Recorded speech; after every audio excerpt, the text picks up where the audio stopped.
नमस्कार साथियों, कैसे हैं? मैं आदित्य सिंह और एक बार फिर से आप लोगों के बीच आ गया हूँ आपके सब्जेक्ट फार्माकोलॉजी की एक नई क्लास लेके, है ना। फार्माकोलॉजी हमारा सब्जेक्ट है डी फार्मेसी सेकेंड ईयर में, ठीक है।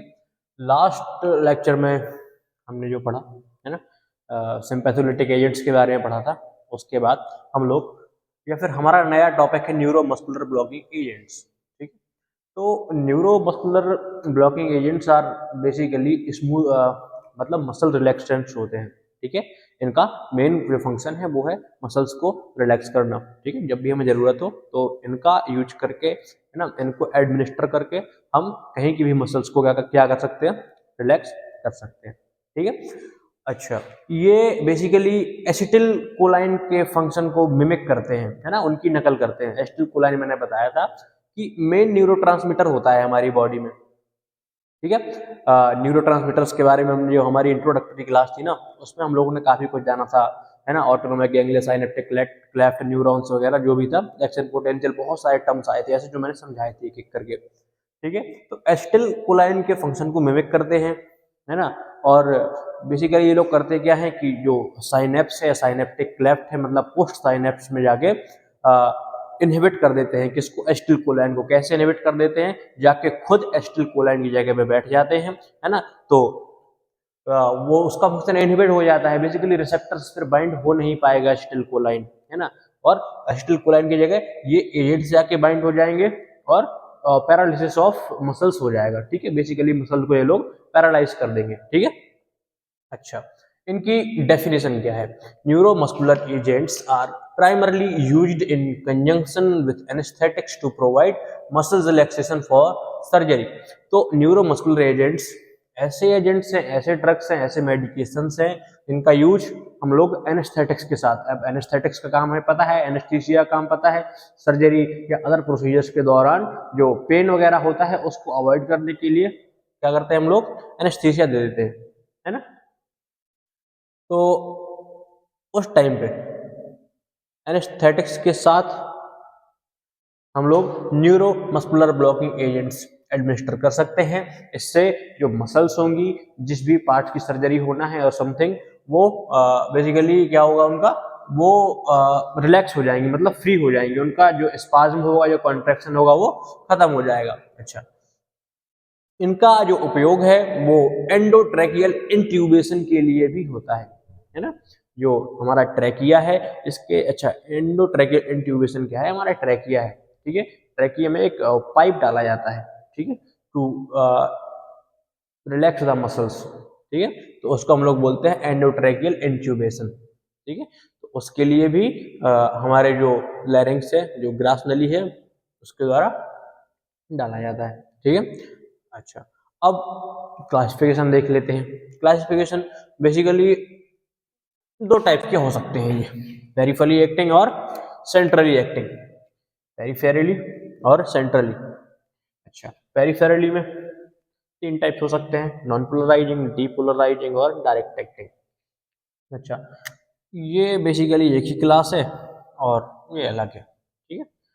तो नॉन पोलराइजिंग जो है और डीपोलराइजिंग और डायरेक्ट एक्टिंग, है ना। और इसमें इसकी भी तीन क्लासेस हैं, नॉन पोलराइजिंग की लॉन्ग एक्टिंग, मीडियम एक्टिंग और शॉर्ट एक्टिंग। डीपोलराइजिंग, अच्छा, डीपोलराइजिंग में जो है अभी सिर्फ ये ड्रग अलाउड है, सक्सामेथोनियम करके, और इसके अलावा कोई भी ड्रग मार्केटेड नहीं है, ठीक है।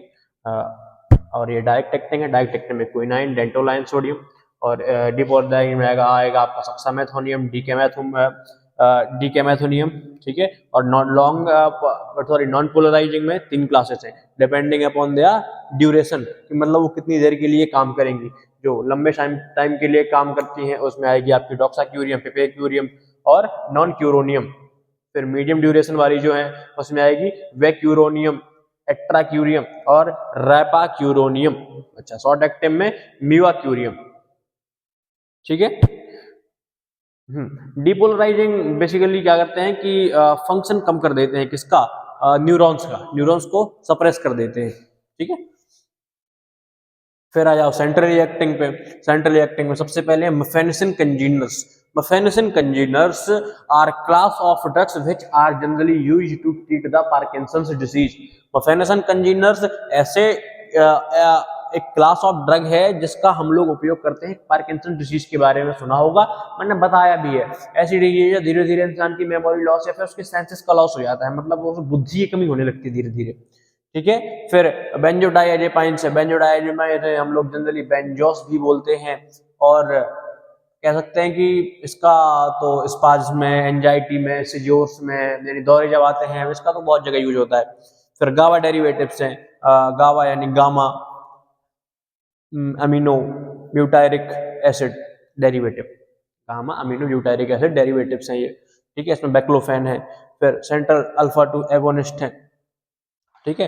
तो अल्फा 2 बेसिकली अल्फा 2 जो हमारा रिसेप्टर है उसको, उसके एक्शन को ब्लॉक करती है, ठीक। तो that is why it is known as central alpha 2 agonist. हाँ, अब पेरिफेरली एक्टिंग, अब हम लोग थोड़ा थोड़ा इनको डिटेल में देख लेते हैं। पेरिफेरली एक्टिंग, ये देखो इनमें बेसिक डिफरेंस ये है कि जो पेरिफेरली एक्टिंग है ये डायरेक्ट फंक्शन नहीं देती, ये घूम घुमा के ये मतलब सीधा सीधा आपके सीएनएस में नहीं जाती है, यानी सेंट्रल नर्वस सिस्टम में नहीं जाएंगी।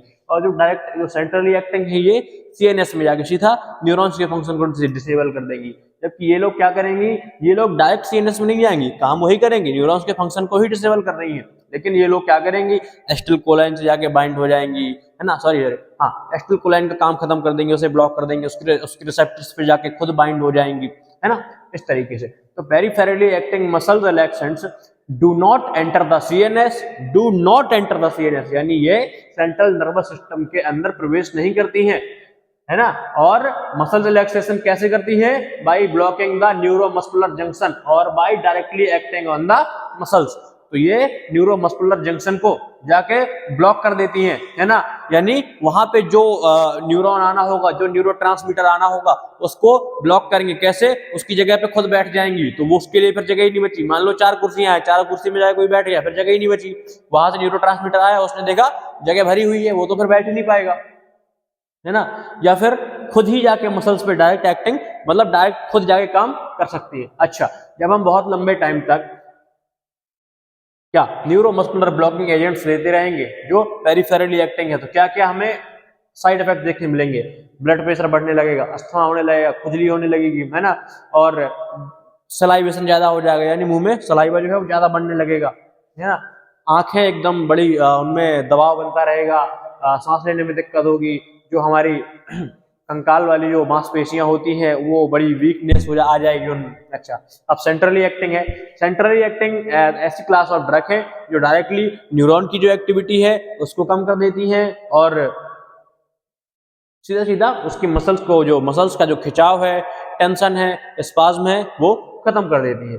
इनके एडवर्स इफेक्ट्स क्या क्या होंगे, ड्राउजीनेस होगी। ड्राउजीनेस एक बेसिकली कंडीशन है जिसमें हम लोग कुछ सर्टेन एक्टिविटीज करने में बड़ी प्रॉब्लम होती है, जैसे ड्राइव नहीं कर पाओगे कार, मतलब बड़ा कहते हैं कि आंखें चौंधिया रही है ना, यानी कुछ साफ साफ समझ में नहीं आ रहा है, मतलब इंसान के सेंसेस जो है वो कम हो जाते हैं।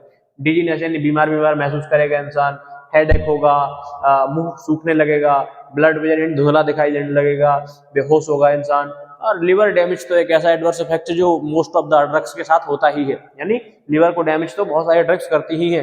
जब एग्जाम में जाओ ना कुछ याद ना एडवर्स इफेक्ट्स में, तो एक तो आपके पास है ना, they cause harm to the liver, ऐसा करके अगर आप लिख दोगे तो आपका एक पॉइंट तो हो ही गया, है ना।